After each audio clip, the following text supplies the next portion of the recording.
It's been a couple years since we lost Mark Lanegan, as of the day I recorded this video in July of 2024.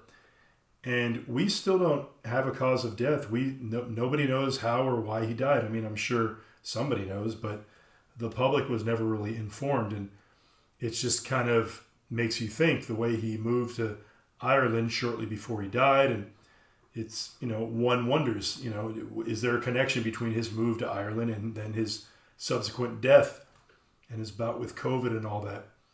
So I picked up this book of poetry he put out. I think it was the last book he ever put out, Leaving California. And I was hoping to get some insight into, why he left California and sort of his state of mind before he died, and maybe give us some clues as to what happened. So you'll have to forgive me. I'm not exactly in practice in terms of reading aloud. And on top of that, this is poetry. And, these poems are laid out in a weird kind of structure that I don't really understand. It doesn't really make sense to me, to be honest. So I try to go through it and I try to read it the way that I believe it was intended to be understood. But there are times where I don't quite know how Mark intended it to be heard.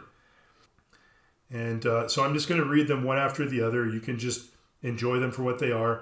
And then after that, I'm going to break down and talk about and give my thoughts on the individual poems. Leaving California. It had become unrecognizable. My head on fire. And just because you're paranoid. It's a needle-thin line between reality and perception. But a wolf knows when he is being hunted. Me and 3 animals together in the studio all night. I could cover 2 entrances there, but not the 9 in the house. Nodding in my big chair, 3 handguns in my lap, safeties off, a very light sleeper. Shotgun leaning against my leg. Come on in, motherfuckers. The dogs habitually waking me up at 3:30 a.m. to go out and piss. Sorry, boys, you gotta wait until 4. There was no way I was gonna walk outside before them. Old Dexter losing his mind, dancing, snapping at the air. Hey man, do you not see me? Finally opening the door, Theo busting through first as usual to get the lay of the land. My one trusted scout and ally. He hated and mistrusted people as much as me. After he ran the perimeter of the yard and back, all clear. I would then carry his blind older brother up the stairs to relieve himself in the garden while I did my own surveillance. Beretta in both hands, 38 down the back of my pants, sweeping the property, like a cop in a building with an active shooter. Keeping a grip on myself, not letting my trigger fingers start firing wildly into the shadows. Thank God for Swiss Chris. ND, of course, 30 plus years always having my back. Both realizing I was indeed crazed, but not crazy, and acknowledging that there was a reason, real as death, and not chemical, and Wes and Joe, clear-headed, gently letting me know when I was too close to the edge, with reasonable alternate scenarios, counterpoint to my fullest blown fantasies. End and all, providing an escape route, no questions asked. I will always miss you guys, and wish you were here with me on this peaceful green island in the Atlantic. I miss all of my friends, but as much as I loved it, I will never go home. I'll not miss California. Dream landscape. Things are bad and getting worse. There were only 300 cases at this city all summer. Yesterday alone, there were half as many. People are afraid, and rightly so. It was designed for that. And isolation and killing. In normal times, this place is a tourist destination. Raging. But nothing is normal anymore, nor will it likely ever be again. Now it's totally dead, almost every business boarded up. The streets vacant except for the die-hard homeless warriors and empty cabs. Drivers masked up, chatting 6 feet apart. Cold coffee and styrofoam cups in hand, and me. I'm wandering aimlessly because I've been stricken with severe boredom, listlessness, and lethargy. This is the landscape of my lifelong dreams. An honest-to-God ghost town. I could not have imagined this thing any better had I tried. Is it wrong that I'm completely at home here? because I've been marking time until this moment all of my days. And now that it's arrived and I'm in it, I feel a certain dread, but also an intoxicating exhilaration, waiting for the end of the world. Gathering storm. Divide and rule. That old chestnut the system wants us isolated. The illusion of freedom is what they strive for. People who think they're free don't revolt how things are equals how they are not. The 1% want a world government, a world financial system, with digital currency, a world army, and police state. Has anyone noticed that once the police are clothed and armed like an invading army, they start to act like one? As long as a person stands with the party line, they are credible. The moment you step off, you are suspect and become an object of derision. Money is the biggest hoax. Banks lend money that doesn't exist and charge interest on it. It is the most prevalent form of slavery. The debt-based monetary system should be fought, but governments keep humanity divided to avoid such a war. Divided by race, religion, sexual identity. The status quo works overtime to ridicule any ideas that buck the system. Ask yourself why. 100 years ago, the Milky Way was the only galaxy. Now there are trillions. Human beings are blind. The powers that be create our experience, and you best believe they want the blinders kept on. As long as people are convinced they hold no power, they are easily manipulated and kept in check. Perception equals behavior. But when you are in a cage of perception your entire life, and someone unlocks the door, you can't go back inside. The nature of reality equals unreality. It's crucial for our survival that people speak their truth. Any outlook has validity. Just question how that outlook was formed. The slavery that could be freedom, the sicknesses that could be health. If the status quo remains unchallenged, the future of humanity is very dark indeed. Otis Taylor said, "Who's that standing up talking about freedom?" Arthur Lee said, "All of God's children got to have their freedom." The last tour. I had seen this coming all my life, but that last tour before the plague, my radar screen somehow failed to register it. LA to Newark and on to Milan. What in the fuck, is somebody joking? An 8-hour delay before the short flight to Sicily. Hours of restlessly walking aimlessly, and chain smoking in the cold winter wind outside of ticketing. Finally flying dead on my feet, 30 minutes of sleep, exit row aisle seat, in coach, and then stop and go traffic from airport to Palermo. Had me holding my head in my hands, all seasick with nausea. A handful of Norco washed down with some Red Bull steadied me up just enough to go walking. And outside the hotel, a lightning bolt, thinking, I can't believe that I found you. This is the place I've always been missing. In all my days of continual travel, only one time before had I known that kind of feeling. Upon hitting West Berlin in the sex plague years of the 80s, a couple calendars prior to its wall going over, but now there was something else coming, and living it up, I had zero sense of it.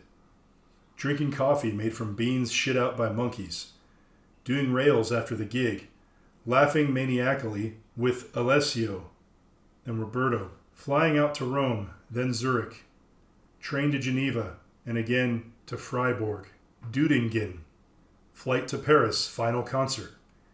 We dry fucked them off the stage, said Alessio, and I had to admit, these eggheads on the bill had such little swag, they made us look like the Stones. But who gives a damn about any of that now? I'll see you back in Italy next month, I said to him as we parted. But 1 month later, 4,000 dead in Italy, worldwide pandemic. Sickness and fear raced like wildfire across a globe, spun off its axis, and thrust into lockdown. I had seen this coming all my life, and then I was blindsided. So much for the glory and the memory of that one last tour. Old America. I have come to believe he might not have been the complete monster some made him out to be. Instead, maybe he was simply the useful idiot, the perfect stooge, an Oswald-esque patsy, to be used as the final president of Old America. Is global reset another way of saying the handcuffing of humanity, of putting the clamps on? Small business owners are taking a bullet, while Big Pharma stands to make billions on vaccines. So convenient and so quick. Developed and manufactured so fast. Show me a positive and I'll give you a negative. There is no doubt that a virus has killed a great many people. But where did it come from? By all means, wash your hands. By all means, wear a mask. But keep your eyes open. It seems as though the most effective way to frighten people into accepted desired public health measures is by adding confusion and uncertainty to the mix. You can quickly bring an individual from fear to anxiety to a state in which they can no longer think logically. And in this state, they are most easily manipulated. And then put down. Just saying. Value of nothing. It's a negative balance existence. People dream of the world before the plague. But I might be better off in this one. Everything is out in the open now, and you can either see it or you don't. Take it at face value, or with a yellow jaundiced eye. It's all the same. It's a diminished returns life. It always has been. And nobody's trying to hide it anymore. The New Age. Mayans predicted this shift thousands of years ago, a profound jump. Where are we at? The great lie of time. It's a possibility, no, a probability, that everything humans think true is in reality nothing more than a masquerade. For what purpose, who knows? But every smokescreen works to turn the eye away from what it's not meant to see. This is the dawning of the age of Aquarius. Pandemic. Authoritarianism, not slavery per se, but as close as it comes. A pathogen weaponized America in lockdown. Vaccine with non-optional tracking. Everything for the betterment of the people? Are we going to see the empire be what the empire really is? Monumental in many ways, evil in many ways. Control and the obsession of control might cause two different worlds to show up.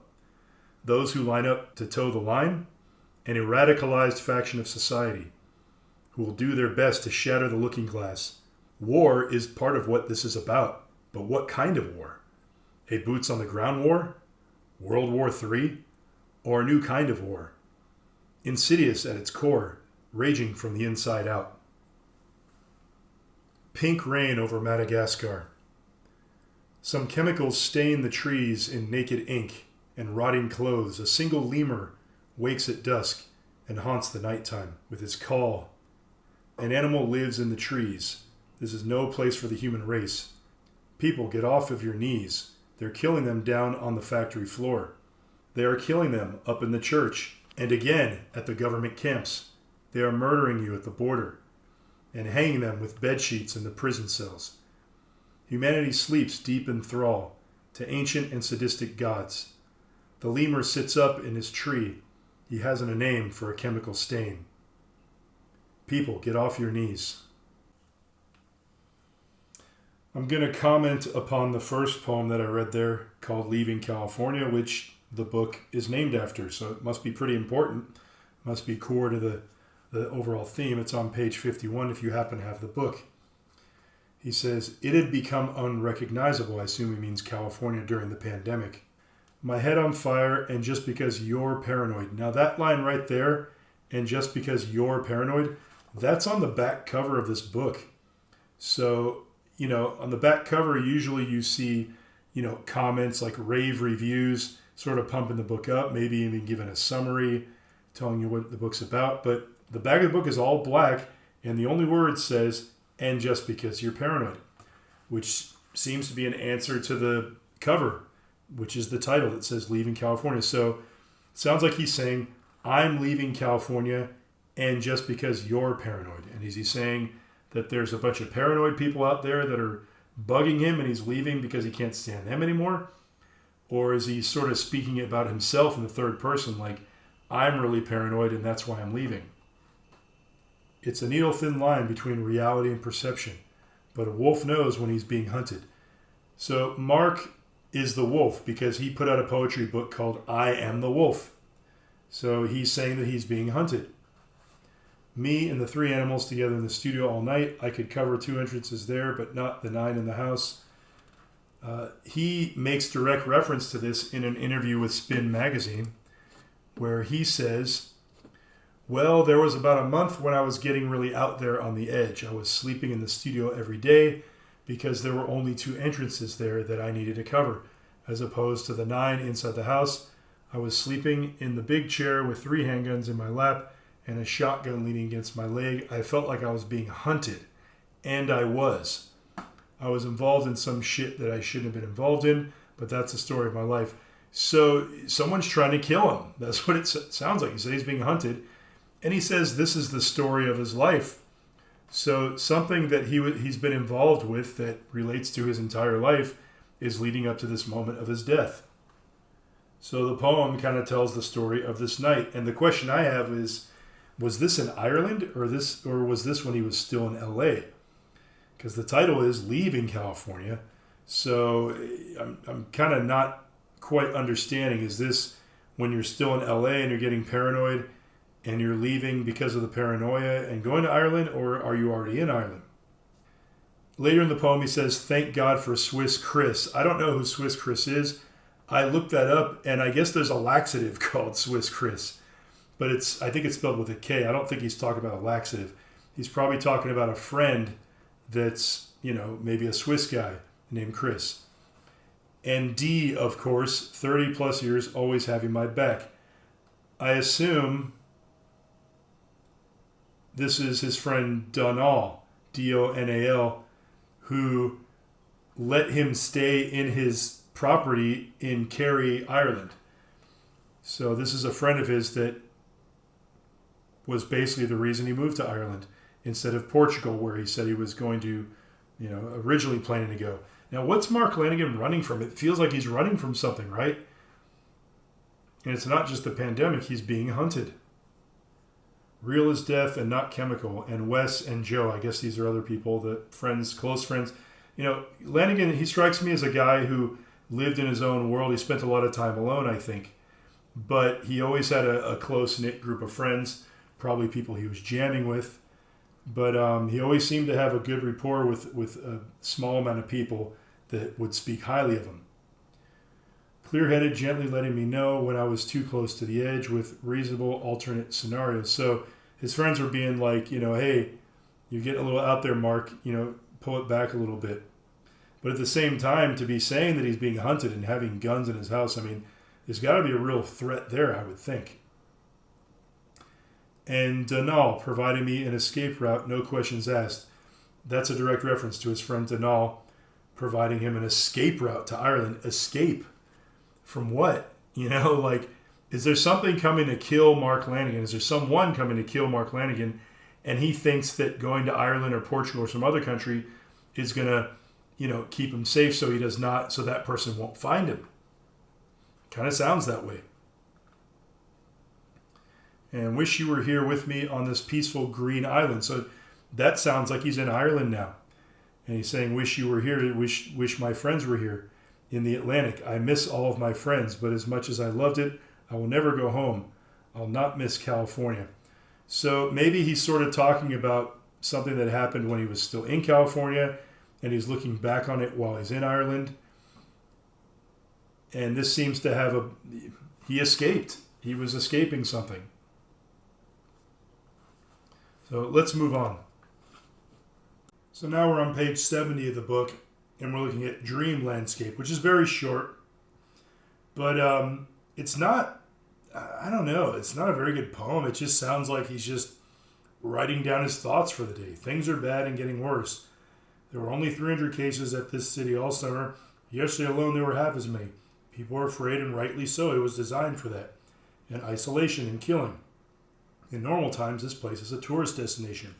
That doesn't even sound like poetry. It's just like, it sounds like he's sitting next to you talking to you on the bench, which maybe in a way makes it really cool poetry, because it just sounds like he's having a conversation with you, just giving you a little window into the world. And I know exactly what he's talking about.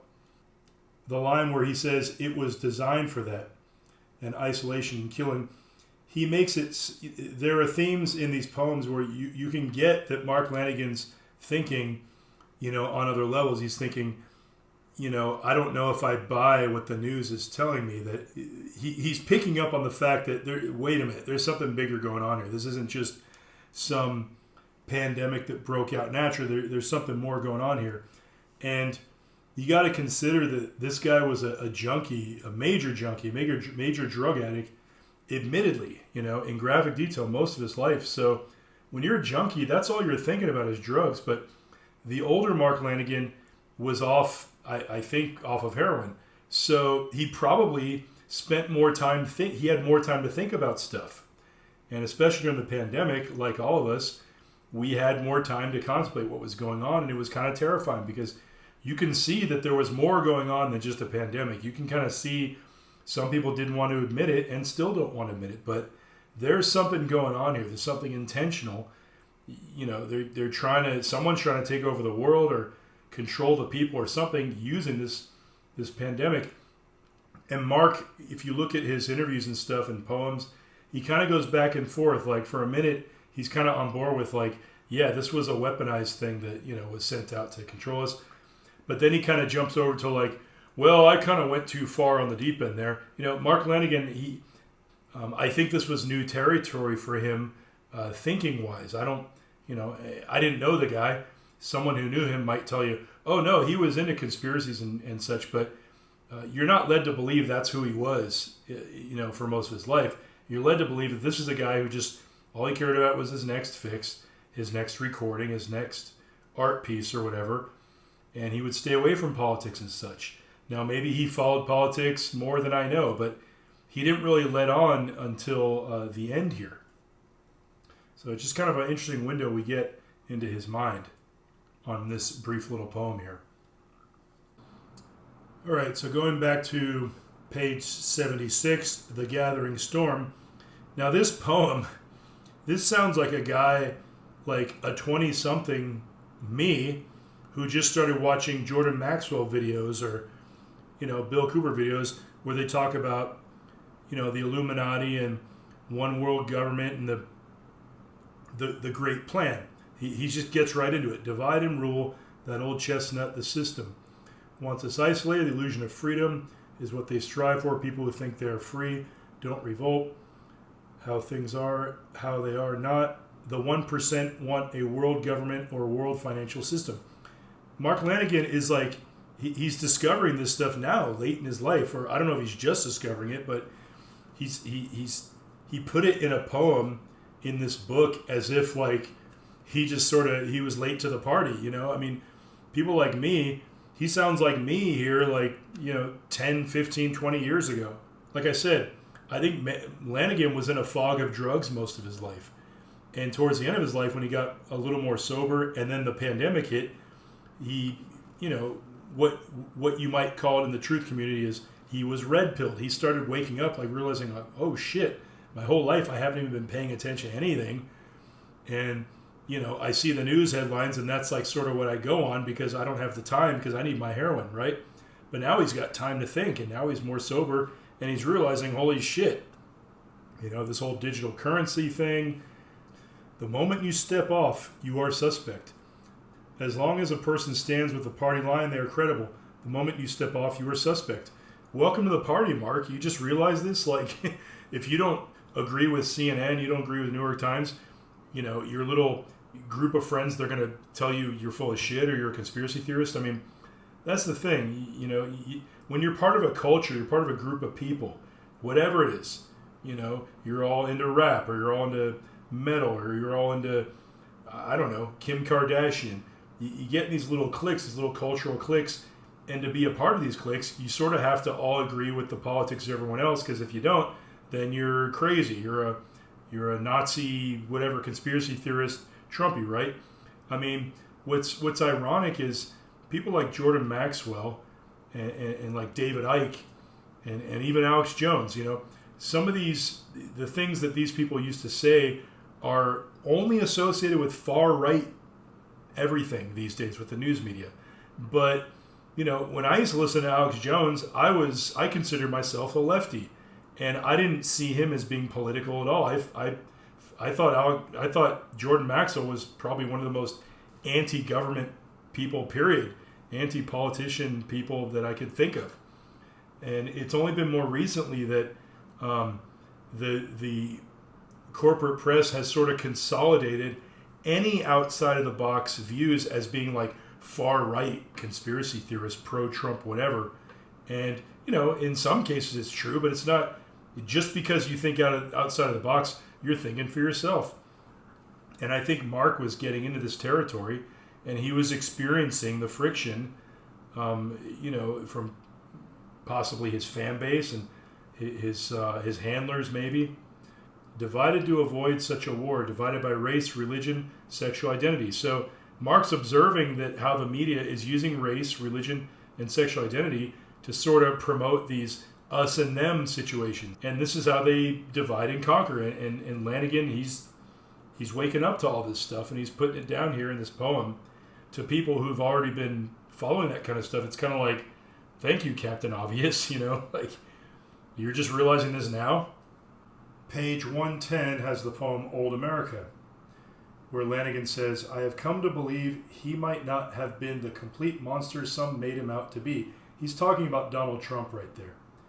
Instead, maybe he was simply the useful idiot, the perfect stooge, an Oswald-esque patsy. So I think what's happening is, as I said before, this experience with the pandemic in combination with Mark's sobriety and his age, he's starting to realize that he's been programmed by the mainstream media headlines. I mean, again, if all you care about is your next heroin fix, you're not going to spend a lot, time reading books about politicians, and you're not going to look really deep into stuff. You're just going to look at the headlines and go, oh yeah, Trump's in the headlines again. Oh, fuck him. I can't stand that guy.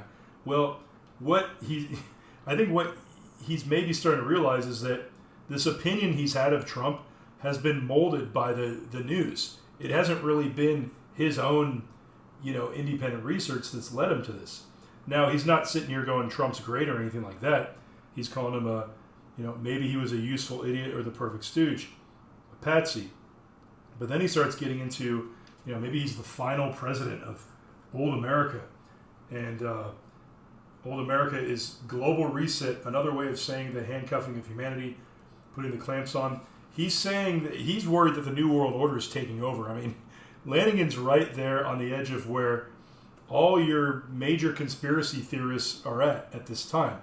And I imagine that, again, his fan base probably isn't taking very nice to this, because they're probably all pro-left, just blindly, like not open to anything other than the party line, the corporate press.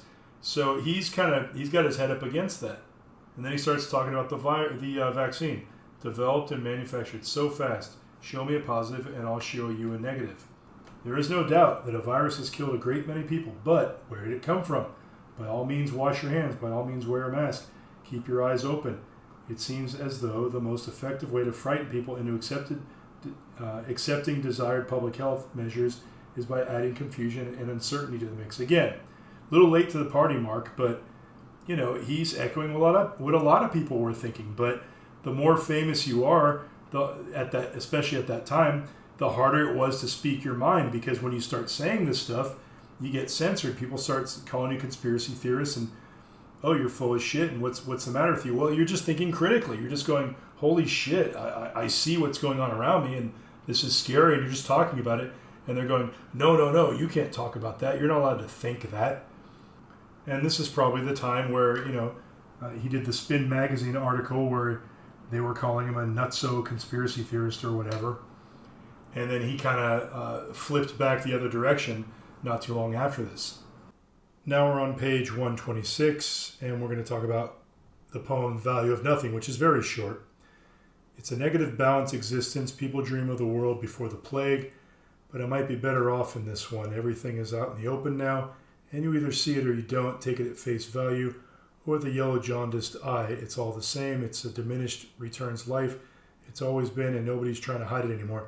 I think Mark is reading or watching a lot of videos on fractional reserve banking and the Federal Reserve and all this stuff and that whole scam. So I think that's going on in the background of his head, and he's sort of applying that to what he's seeing with, the COVID and how they're manipulating society and the whole divide and conquer thing. And it's just more of that. And he's just seeing it really clearly, and it's a shock to him. He's like, wow, I can't believe this. This is awful. But he's kind of fascinated, I think, too, at the same time. Because, again, I think he was late to the party on all this. But better late than never, I suppose. Now we're back on page 141, and we're looking at this poem called The New Age. Mayans predicted this shift thousands of years ago, a profound jump. Where are we at? The great lie of time. I remember hearing about this actually more around the year 2000, where there was all this paranoia about what was going to happen in the year 2000. And I remember people talking about the Mayan calendar. Oh, the Mayan calendar ends in 2010 or 2005 or whatever it was. And everyone was paranoid that it meant, maybe it was going to be the end of the world. Other people were saying, oh, it's just going to flip over and everything's going to start over. It's a possibility, no, a probability, that everything humans think true is in reality nothing more than a masquerade. For what purpose, who knows, but every smoke screen works to turn the eye away from what it's not meant to see. Yeah, I mean, we live in a world of deception. And, in the biblical sense, the devil is the father of lies, and the devil is the ruler of this world of deception and propaganda. It's a simple way to put it, Mark. This is the dawning of the age of Aquarius. So he's just quoting the Fifth Dimension song, Age of Aquarius. It was like this hippie thing. I think a lot of people, had no idea really what it meant. It was just kind of like cool to be in a cult and be into occult topics and talk about the new age of Aquarius. But this does get kind of deep when we talk about the greater agenda and the New World Order and all that. And a good guy to look into all that and to get good information about that is Mike Williams, Sage of Quay, on Rumble. He's really good at breaking down that stuff and recommending books to read and such. And now we're on page 149, and we're going to talk about this poem, Pandemic. Authoritarianism, not slavery per se, but as close as it comes. A pathogen weaponized America in lockdown. Vaccine with non-optional tracking. Everything for the betterment of the people. Are we going to see the empire be what the empire really is?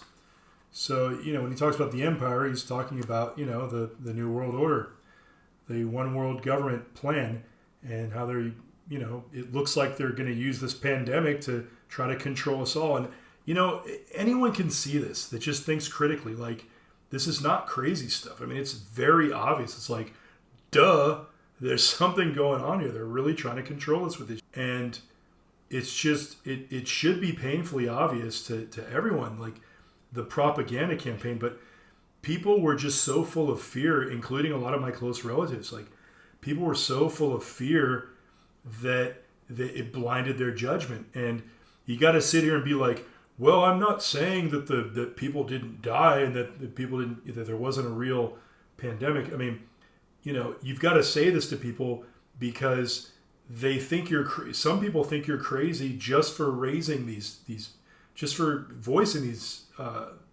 observations, when a lot of these people are thinking the same thing. They're just so, I don't know, it's just events like those, like the pandemic. I mean, they really show you how brainwashed society is. And this is why I talk about propaganda so much, and why I spend all these times taking apart Star Wars posters and taking apart movies and just showing you, like, look at this shit. I mean, look what they're putting in your face. Doesn't this mean something? Shouldn't we be concerned about this? Like, maybe this will give us perspective on these crazy events that don't seem to make any sense. Lanigan goes on, monumental in many ways, evil in many ways. Control and the obsession of control might cause two different worlds to show up. Those who line up to toe the line and a radicalized faction of society. So exactly, like Mark, he's on it. He gets it. Like, you're either, it's like World War II Nazi Germany. You're either, anti-Jew, pro-Nazi, pro-Hitler, or you're against, and then you get called out by your fellow citizens. What was it, Twilight Zone, the movie, where there was an episode like that where this guy, some lady calls out from a window like, oh, he's a Jew, and they come and they grab him and they throw him in a train, and he goes to the death camps. I mean, that's kind of what started happening during the pandemic. And, we as Americans, we got to see this. I mean, we are the beacon of freedom in the world. We can't allow ourselves to be deceived by this shit. We can't get fooled again. And Lanigan's right there making these observations, seeing all this. And he's probably writing about this in solitude. I think he was married to a woman. I'm not sure what her view is in all this, but You know, it sounds like Lanigan is spending a lot of time alone reflecting and going, wow, you know, and just seeing all this stuff and putting it down. Pink rain over Madagascar. Now, I'm not completely sure I quite understand this whole metaphor with the tree and the lemur and the way he ties it in with people kneeling and people getting killed, and this thing about people getting hung with bed sheets. That sounds like it's a reference to Jeffrey Epstein. I think he's taking a very big, like, large point of view from, and ultimately, you know, humanity sleeps deep in thrall to ancient and sadistic gods. People get off your knees.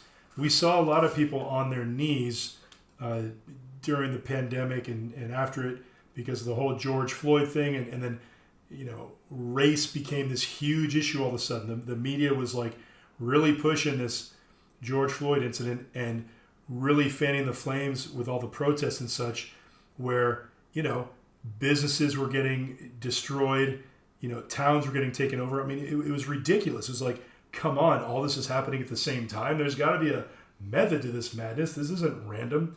You know, they're trying to destroy the fucking country. You know, so the getting on the knee reference, I think, is probably more specific to religion here.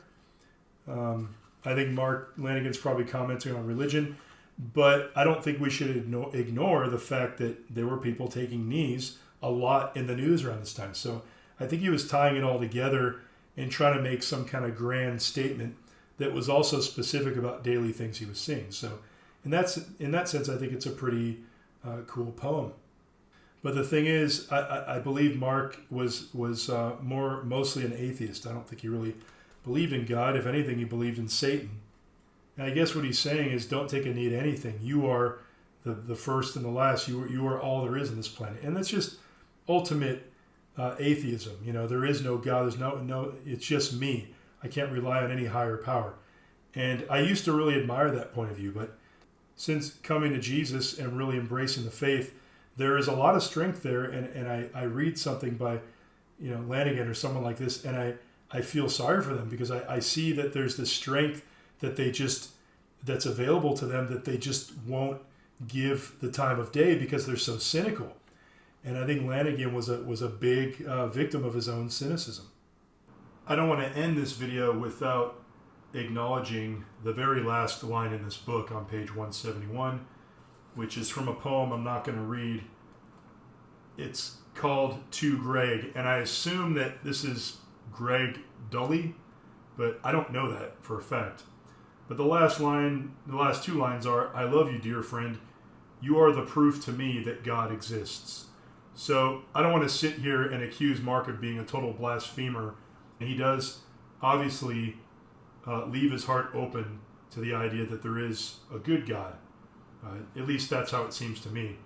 Especially given this is the last line in his book. I think that says a lot about, you know, the note he wanted to end everything on.